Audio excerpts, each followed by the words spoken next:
आखिर हनुमान जी को अमर होने का वरदान कैसे मिला? सच्चाई जो आपको चौंका देगी। आज मैं आपको एक ऐसी कहानी सुनाने जा रही हूँ जो आपके दिल को छू जाएगी। यह कहानी है हमारे प्रिय हनुमान जी की, उनकी अमरता की, उस वरदान की जिसने उन्हें युगों युगों तक हमारे बीच रहने का अधिकार दिया।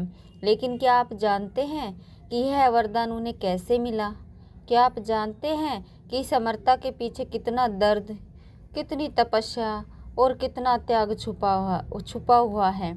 आइए चलते हैं उस समय में जब धरती पर देवताओं का राज था, जब आकाश में उड़ना सामान्य बात थी और जब एक छोटे से वानर बालक में छुपी थी असीमित शक्ति।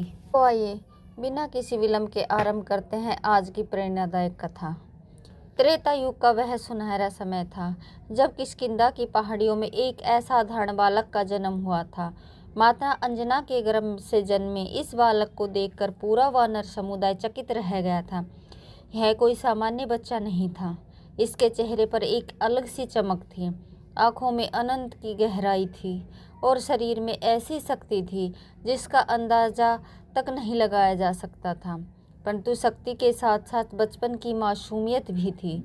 छोटे हनुमान को अपनी शक्ति का एहसास ही नहीं था।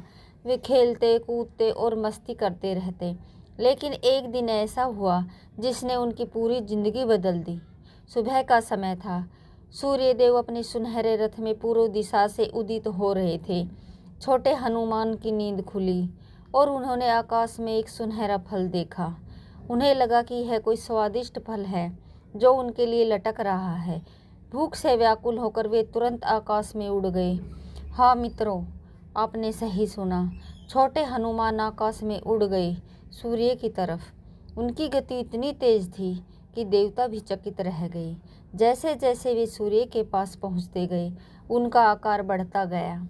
वे विशालकाय हो गए और अपने मुंह से सूर्य को निगलने की कोशिश करने लगे। इधर पृथ्वी पर अंधकार छा गया। लोग डर गए, देवता घबरा गए। इंद्रदेव को तुरंत हस्तक्षेप करना पड़ा।